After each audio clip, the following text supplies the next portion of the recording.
नमस्कार। आप देख रहे हैं क्यू वाइब और मैं हूं प्रवीण झा।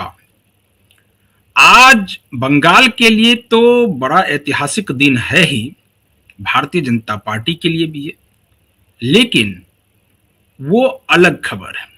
खबर जो आज मैं आपको बताने जा रहा हूं वो खबर यूपी से संबंधित है, क्योंकि कल ही अखिलेश यादव जो है वो ममता बनर्जी से मुलाकात कर वापस लौटे और वापस लौटते ही उनका एक सोशल मीडिया पोस्ट आया और उस पोस्ट के बाद एक प्रकार से राजनीतिक घटनाक्रम तेजी से बदलता हुआ अब दिखाई देने लगा है।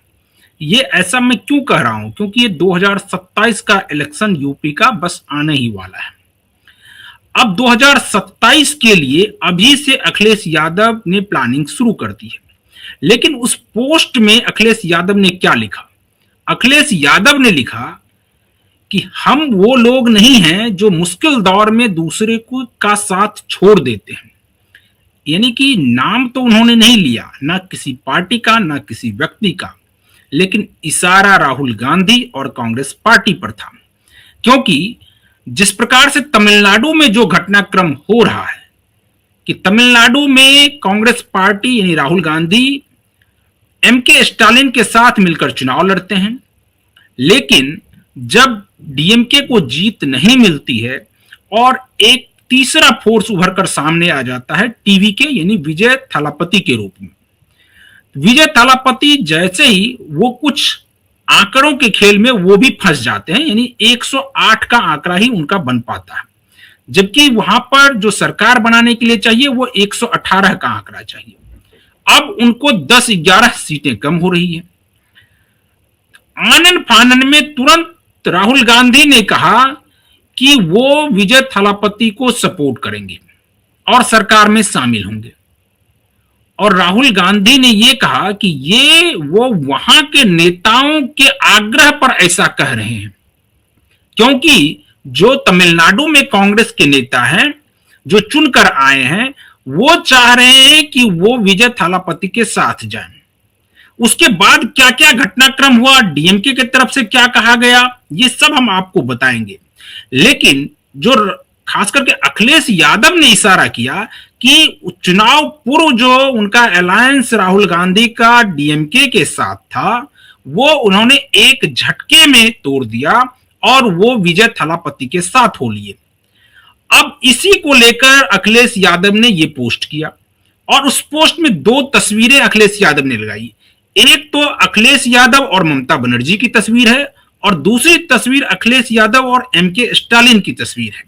यानी कि एमके स्टालिन के साथ भी वो तस्वीर साझा करते हैं और तस्वीर साझा करते हैं ममता बनर्जी के साथ भी। अगर सिर्फ ममता बनर्जी के साथ तस्वीर साझा करते तो ये उतना तूल नहीं पकड़ता, क्योंकि तब ये हो सकता है कि नहीं वो मुश्किल दौर में भी वो ममता बनर्जी से मिलने गए, ममता बनर्जी की हार हुई है तो ममता बनर्जी को जाकर के वो ढांढस बधा रहे थे और वहां पर भी वो कहते सुने गए कि नहीं नहीं दीदी आपकी हार नहीं हुई है, और उस पर ममता बनर्जी का जवाब भी आया कि नहीं नहीं हम लोग नहीं हारे हैं। ये सब घटनाक्रम हुआ। लेकिन जिस प्रकार से तमिलनाडु में घटा और अखिलेश यादव ने ये बयान दिया, इसके मायने बहुत बड़े हैं, क्योंकि इसके दूरगामी परिणाम होंगे। अखिलेश यादव ने अभी से एक प्रकार से इशारा कर दिया कि अब वो 2027 में कम से कम राहुल गांधी के साथ यानी कांग्रेस पार्टी के साथ कोई गठबंधन नहीं करने जा रहे हैं। वो क्षेत्रीय दलों के साथ, जो उनके साथ छोटे छोटे दल हैं यूपी के, उनके साथ वो गठबंधन कर चुनावी मैदान में जाएंगे और अपनी जोर आजमाइश करेंगे। अगर सत्ता उनको मिलती है तो अच्छी बात है, नहीं मिलती है तो भी।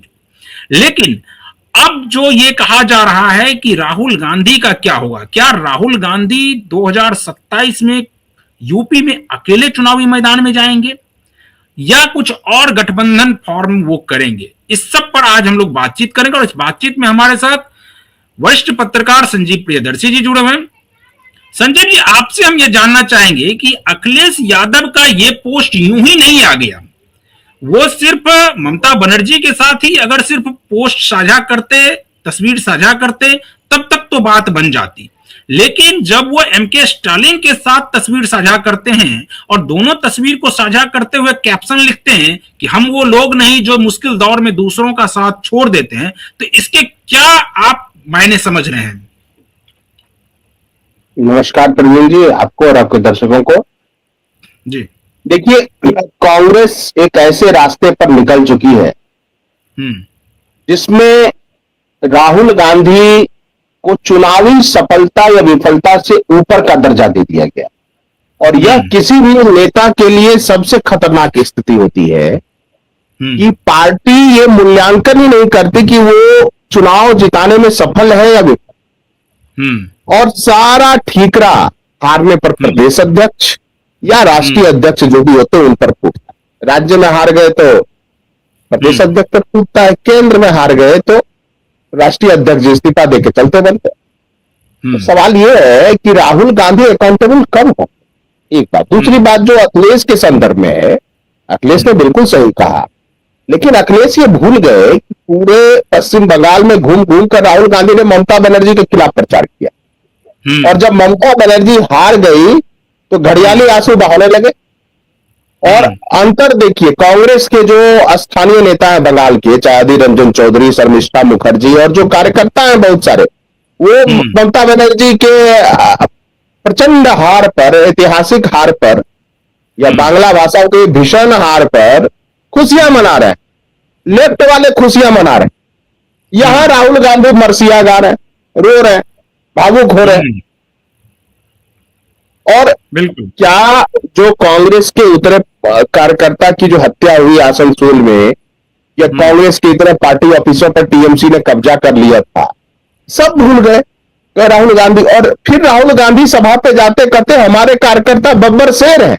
अरे भाई, उन शेरों के शहादत पर दो फूल भी तो अच्छे से गिराओ, उतना तो सीखो राजनीति में। एक न्यूनतम जो शिष्टाचार होता है वो भी तो सीख लो, क्या दिक्कत हो रही है उसको सीखने में। तो एक मुझे लगता है क्या जी, राहुल गांधी और डीएमके के संदर्भ में देखिए, मतलब ममता बनर्जी वाले में तो बता दिया कि पहले उनके खिलाफ प्रचार किया, ममता बनर्जी पर सारे आरोप लगाए, वो आरोप लगाए जो बंगाल कांग्रेस के कार्यकर्ता सुनना चाहते थे, और जब ममता बनर्जी हार गई तो फिर केसुए बहाने लगे।